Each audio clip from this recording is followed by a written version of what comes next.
Let's go on page 77 when we're done, okay? So we're up to the data modeling part of this, which we've done with everything else that we have done so far. We do a bunch of stuff by hand, talk about the concepts, and then we move on to regression and actually applying it to some things. So that's where we are with logs right now. And if you look at this graph, that says the average salary for a church pastor across the US increases as the size of the church increases. So this is an increasing function, right? The graph above shows the average pastor salaries for various church sizes. So we can clearly see a pattern. Doesn't really match anything that we have done before. And as far as a parent function for a log, that really looks like this, yes? And this graph doesn't go into the negatives, but would it make sense to go into the negatives? No, because it's salary, right? I hope we don't have to pay to go to work, right? That's basically what that would mean. I know that I would not do that. But what we see is we see a large change initially, and then it slows down. So, or the change slows down. So the rate of change is decreasing because it changes quickly and then it slows down. It's concave down, right? But that's what we mean by the rate of change changes, and the rate of change is decreasing because it's quick and then it gets a little bit slower as far as the change is concerned, okay? And that's basically what all this says. And the data above appears to be logarithmic. Of course, when we look at the actual numbers and stuff, we can see that a little bit better. Just like we've seen with the other types of functions we've done, there are good real-world scenarios. Aside from salaries, we would use this for earthquakes, sound, acidity, and many other contexts. So if you love your science but you hate math, well, guess what? The farther you get in science, the more it feels like math. There's a lot of math in there because they're really kind of one and the same. Math actually is a science.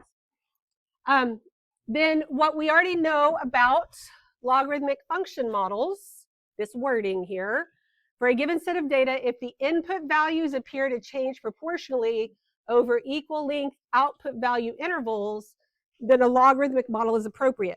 You have to be careful with this wording. Not only could it say like change multiplicatively and be different like that, but the wording that confuses some of y'all because you don't read the whole sentence, you just read part of it out of context, is it could say it input values over equal length output value intervals change proportionally. And you have to know that that input values is what's tied to change proportionally. That's an English rule. It's a grammar rule.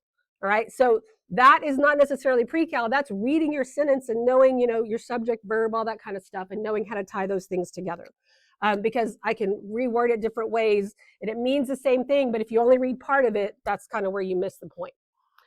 All right, so then we have these forms. We have y equals a plus b times the natural log of x, or a plus b times the log of x. A and b are constants. That lowercase a in these two equations, what kind of transformation is that? What does the transformation do that's a? Vertical what? I heard translation and dilation. Which one is it? Dilation. Translation. Dilation is when you multiply. Trying to scare me? This is a vertical translation. I know we're used to seeing them at the end, but remember we talked the other day, it could be at the beginning. It's being added. And then B is a vertical what? Dilation. Okay, so on the other page when we were doing logs, we had something that kind of look like this. Y equals A times B, no, not A times B, I'm sorry. A times, let's see, the natural log of B, something like that. Where here, A is a vertical dilation, right? And here, A is the translation. So remember again, because I've said this a few times and I want to make sure you understand it completely, is that the letter itself doesn't matter. It's where the letter is what it actually does to the function. That makes sense to you? Because I can put any letter there and you can still be able to tell me what it is. Okay, let me just mark that out. Just leave that. So here we have, it says selected values of the logarithmic function L are given in the table above, and then it gives me what my function should look like, okay? They will give you exactly what it's expected to be. Use the given data to write two equations that can be used to find the values for A and B. We did this once before with, I don't know if it was I think we did it with exponentials and quadratics. We did it with a few things, but All I'm doing is writing equations. I have x and L of x, and I have this right here. So I'm going to take that first order pair of 2, 3. L of x is 3, so 3 is equal to a, which I don't know, plus b, which I don't know, times the natural log of x, which is 2. The next equation, L of x is 7. That's equal to a plus b times the natural log of 5 in that case. That is it. We stop. Okay? Your FRQs have 6 points. That is one FRQ 2 point. There is no reason for anybody to miss that point. The reason that that point gets missed is because you start to do too much and start to solve. Did anybody ask us to solve anything? It didn't even ask us to find A and B. It just says that can be. I can use these to find A and B, but it doesn't tell me to. I substitute it in and I stop. Okay, that's not even pre-cal. That's just substitution. That's like, I don't know, pre-algebra stuff. Y'all were substituting stuff forever, right? That's all that is. You don't even have to understand natural logs. We good with that? Okay, now it says find the values of A and B. Well, guess what? I don't have to do this by hand because it says can be. I don't even have to use these. Instead, we're going to use our regression on our calculator. So go to that one. Go to the calculator, rather, is what I meant. And let me get over there. And we're going to add a table and add our stuff. 2, 5, 3, 7. Okay.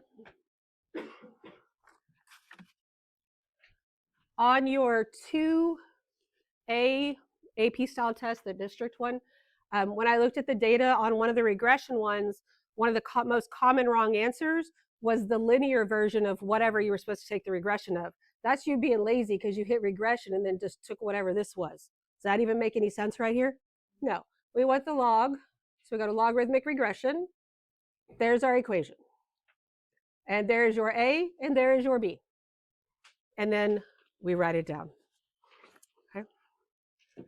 So here, bless you, A equals negative 0.0, bless you, 2588, and B equals 4.36543.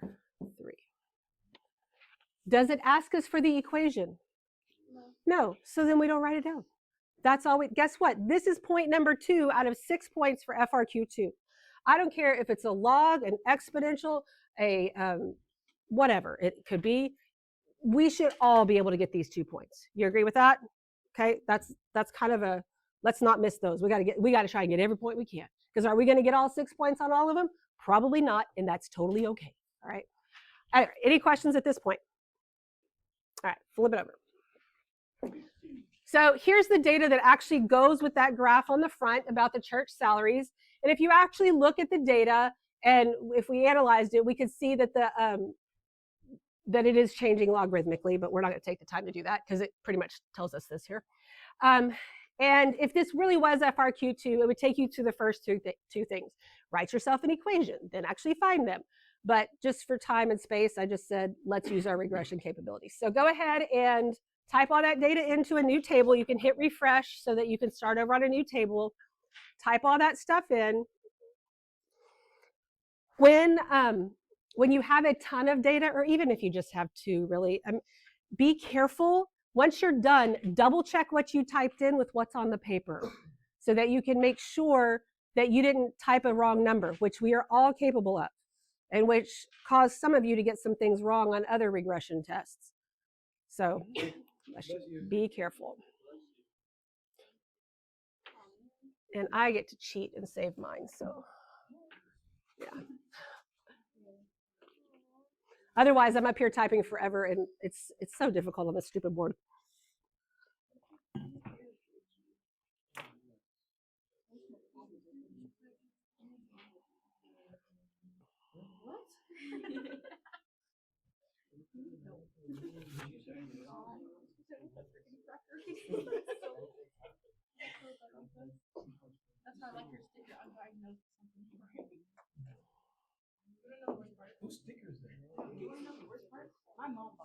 Okay.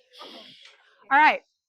Notice here, you do have a log mode button. Here, you did not. You may not have even noticed that. But if you just have two ordered pairs and you do a log regression, the log mode button is not going to be there because regardless of how you do it, the answer is the same. For y'all, the log mode is the default if you're in the right one. I know yours is green and mine's not because this is where I can save it. So I had to check mine. What I did not realize until it was way too late, way after y'all took the test, was that in Aware, I knew we could put Desmos in there. I didn't realize that in Aware, when y'all did those AP style tests, that log mode was not the default, so you had to check it. That's why people were asking me, should log mode be checked? And I was like, yes, why are they unchecking it? I didn't realize that you had to check it. So that also could have been a problem on that test, but on the actual AP exam, you shouldn't have to. But who knows what could happen before there or a glitch, just make sure it's checked. That's all I gotta say. Don't worry about what happens when it's unchecked. Make sure it's checked if it's there, okay? So there's your equation. Set up exactly like what we want, right? A plus B times the natural log. Now, am I going to start by writing y equals here? No. This is R or S. S of P. S of P equals, and then write that down.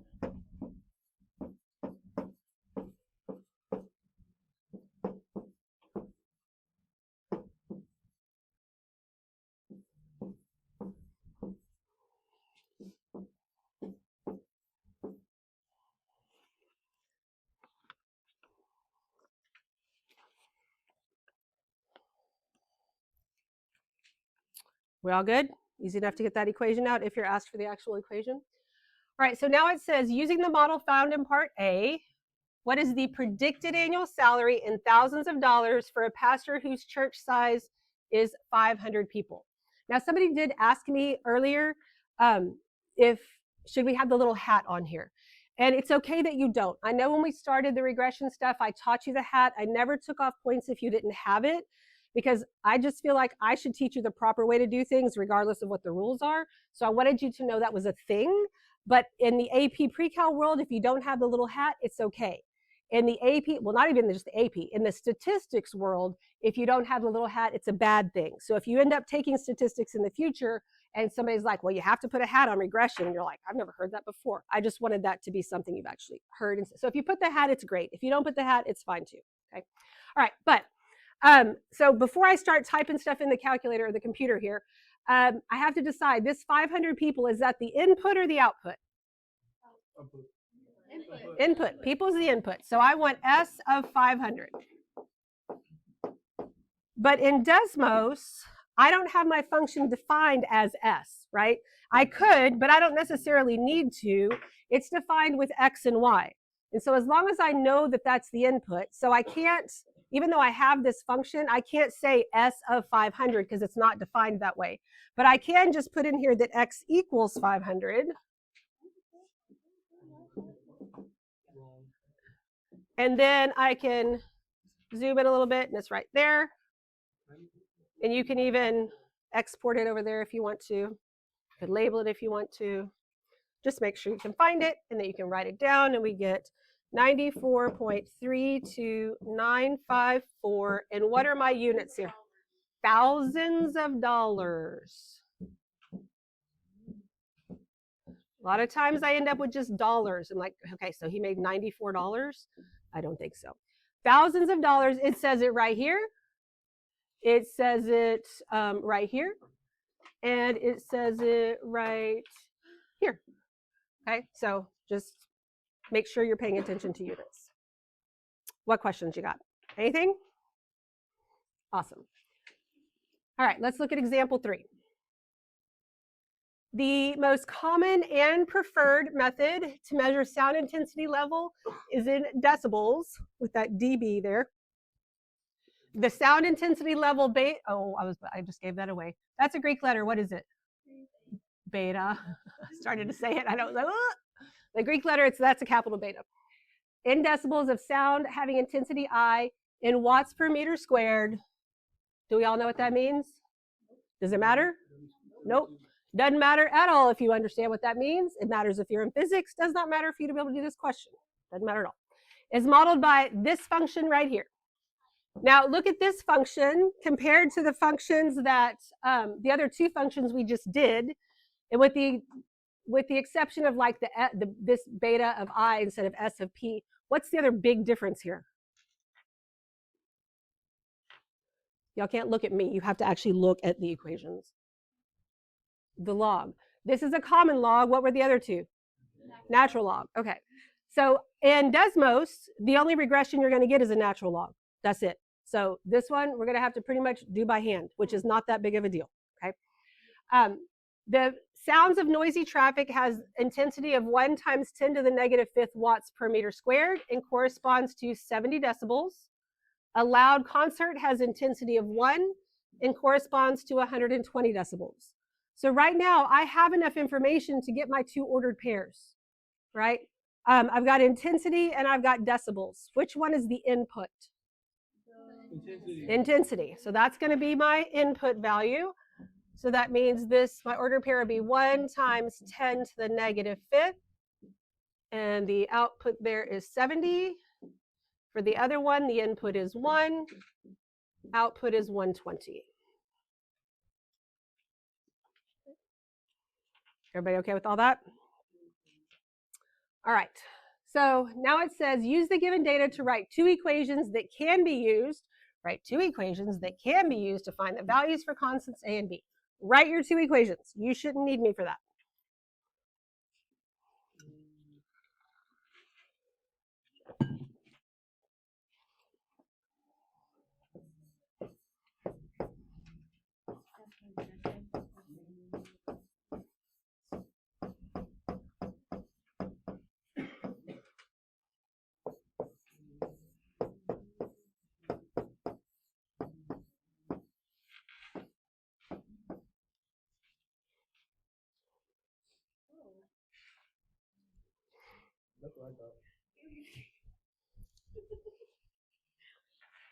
You just substitute the output where the output goes and the input where the input goes, and that's it. You're done. Okay? We all good on that? Awesome. Now I got to find A and B. And again, I cannot go put it in Desmos and do regression because that'll give me natural log. It won't give me the common log, which is what I want. Okay? But I can figure this out just fine. Because what is the log of 1? Wait, no. What's the log of 1? 0. That's something you absolutely have to know. If the log of 1 is 0, then this whole term is 0, right? Which means that A equals 120. We okay with that? Yeah, it's nice when things work out nicely, right? Look at that, right? All right, now this one right here, this 1 × 10⁻⁵, is that 1 really doing anything? No. So I put it in there because it's proper scientific notation, whatever. But really, this part, this is just the log of 10⁻⁵. What is that? We've been doing it for days. No. It's -5. Log base 10 of 10, this comes out front. Log base 10 of 10, this is -5. That's what we've been doing for the last week and a half. Whew. Okay, so that's -5, which means that when I try to solve this here, I've got 70 equals A, which is 120, plus B, which I don't know, times -5. So if I subtract that over there, I get -50 equals -5B. B equals 10. There's your A and your B. Okay, so it's a little side note here. On your assignment, one of the questions is a common log like this that you cannot use the regression for. It's not going to come out as quickly and nice as this did. You're going to have to use a little system of equations, which you're totally capable of, and you have to be able to do. But in the end, instead of them being whole numbers, you'll end up with something like, I'm making this up, but like 5 over the log of 27 or something like that. So you'll have to type that in the calculator to get the decimal for that. Okay, so just FYI. But the calculator won't do the regression part for you. All right, questions on that? Or before we move on, because I did forget to point this out last period. Here's a little fun fact. The word decibel comes from two pieces. Deci which refers to the fact that the level of sound is multiplied by 10, like a decimeter or a decade, right? That means 10. The bell part refers to Alexander Graham Bell, the inventor of the telephone, and the person decibels is named after. So if you're ever on Jeopardy, there you go. You can win. There's some little fun fact for you. All right. So now let's look at this next part. It says that the human eardrum can burst when sounds reach an intensity level of 1 times 10 to the negative 4th watts per meter squared. According to the model found above, what is the predicted number of decibels required to burst a human eardrum? All right, so what we haven't done yet, because it didn't ask me to, but we need to actually write our equation. So this is beta of I, because now we know A and B, equals A, which is 120, plus B, which is 10, times the natural log of I. No, it is not the natural log. Thank you very much. I'm sorry. This is what I get for not actually looking at my paper. Log of I. I had it in my hand and still didn't look at it. What? This is just the equation, dear. All right, so I have to substitute in the intensity level here. So this is going to be beta of 1 times 10 to the 4th equals 120 plus 10 times the log. Now again, that 1's not really doing anything, so I can just do 10 to the 4th. So what is just this part going to equal? 4. So that means I get 120 plus 40, and that's 160 what? Watt squared. Per square. Decibels. Decibels. Input is the watts per meter squared. Output is the decibels. Any questions at all? We're all good? Okie dokie. Grab your other sheet of paper. This is also going on page 77 when we are done. All right, students who completed a class participated in a year-long study to see how much content from the class they retained over the following year. At the end of the class, students completed an initial test to determine the group's content knowledge. At time t equals 0, I think that's important, so I'm going to underline it, the group of students achieved a score of 75 out of 100. For the next 12 months, the group was evaluated at the end of each month to track their retention. After 3 months, t equals 3, the group score was 70.84 points. Okay, I have enough information right here to come up with 2 ordered pairs. I know that I've got 0 goes with 75, and 3 goes with 70.84. And I know when you actually take this exam, this is going to be digital, it's on your screen, but you have the tools to highlight and underline stuff. I highly suggest you do that, okay? All right, so then it says the group score can be modeled by the function R, which is this right here, where R of t is the score in points for month t, and t is the number of months since the initial test. All right, so once again, we've got use the given data to write 2 equations that can be used to find the values. Write your equations and get your point.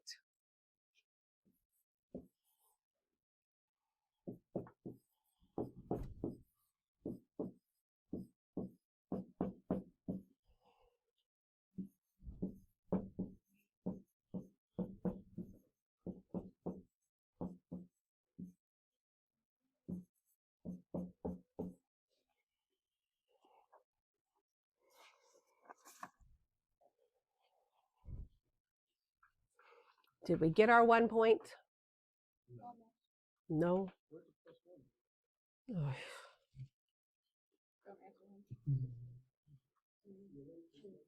Well, how'd you know what else to write? Yeah. Where'd the +1 come from? I don't know, from the equation that they told you to use. That's how you know what to do, is right there. Okay. Everybody good? Okay. So now we got to find A and B. Don't want to do it by hand. So let's come over here and make a little table. Put in my 0, 3, 75, 70.84.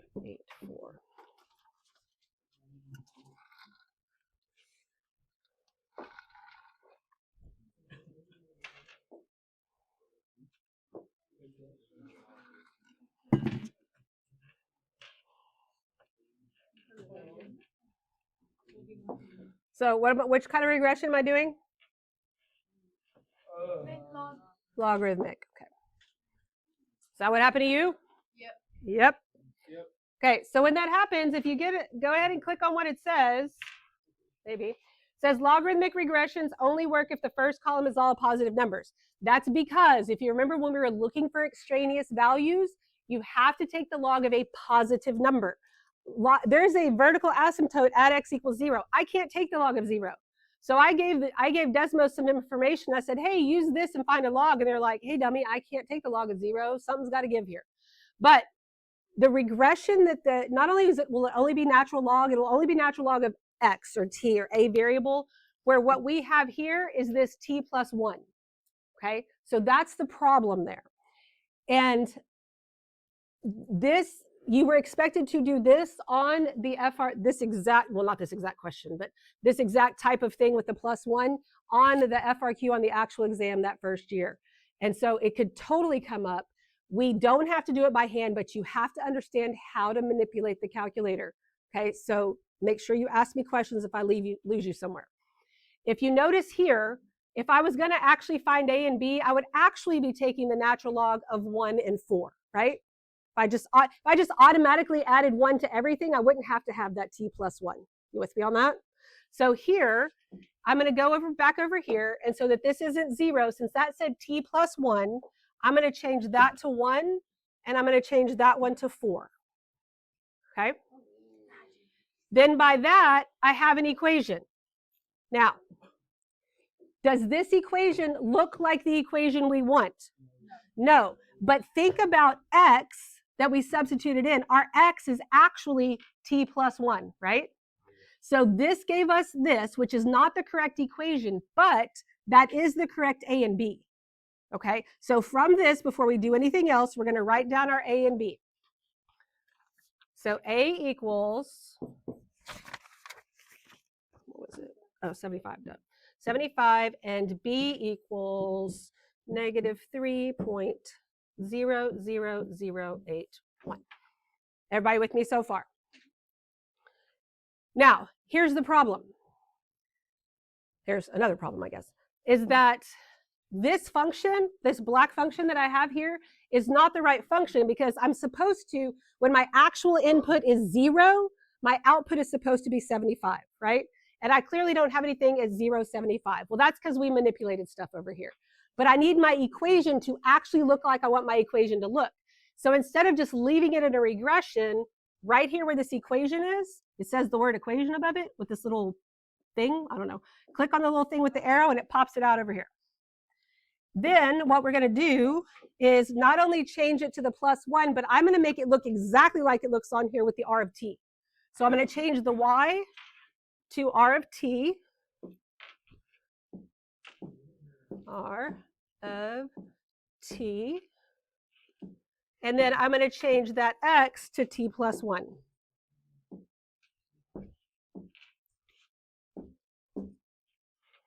And now I have this red function that you can see actually does go through 0.75. And you can check yourself by doing, if I wanted to do r of, because my other input was supposed to be 3, right? R of 3, that gives me my 70.84 that I expected, okay? So then I know that that red one is right. It's what I want. I'm going to turn off the black one so as not to confuse myself if I need to look at it. I can also just get rid of that. I don't necessarily need it. And there we go. Everybody with me so far? Any questions? Okay. So now this says, use the given data to find the average rate of change. What does average rate of change mean? Slope. Thank you. You know how long it took 6th period to answer that dang question? I was about ready to walk down the hall and quit. Average rate of change of the scores in points per month from 0 to 3. So looks like this. Okay. Express your answer as a decimal approximation. Read the instructions. The FRQ from the first year of the exam is what we used on the mock last year, like the actual questions. And the rate of change came out very simple. It was, I don't remember exactly what it was. Let's say it was 3/4. And if you left it as 3/4, you didn't get the points because it clearly says decimal approximation, which means you needed 0.75. Chances are pretty good it won't come out pretty, so I thought that was kind of weird anyway, but it is what it is. And it also says show the computations. That doesn't mean that you have to show every single step, but here's what you do have to show. This is R of t. I'm going from 0 to 3. R of 3 minus R of 0 over 3 minus 0. And if I haven't made that clear by now, y'all clearly aren't listening. It's like I'm trying to beat that into your little heads. Some of you get it. Some of you still are just stubborn. Now, do we know what R of 3 and R of 0 is? Yes. We actually do. But I don't even care that I know because I don't have to show all that stuff. This is a calculator part. You do have to show the setup. You have to show some sort of ratio thing here. And then I can just go over to my trusty Desmos here and type it in exactly like it looks because I've identified this as R of t. So I can say R of 3 minus R of 0 over 3 minus 0, or just 3, it doesn't matter, but, and there's your slope. Okay.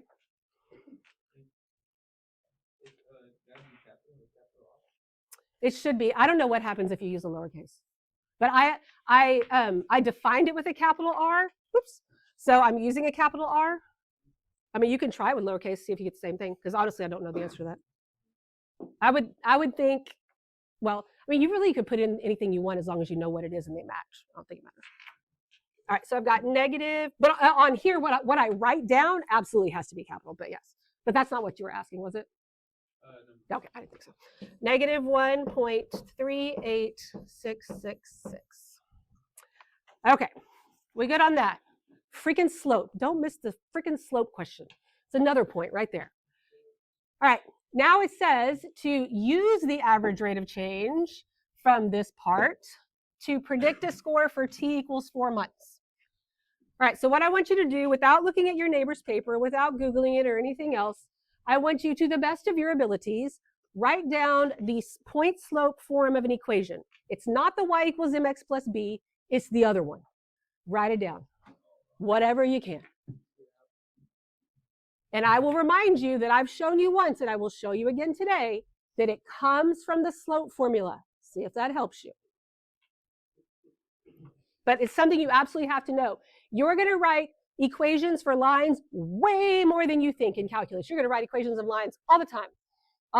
And you got to be able to do it very quickly and not make a big deal about it.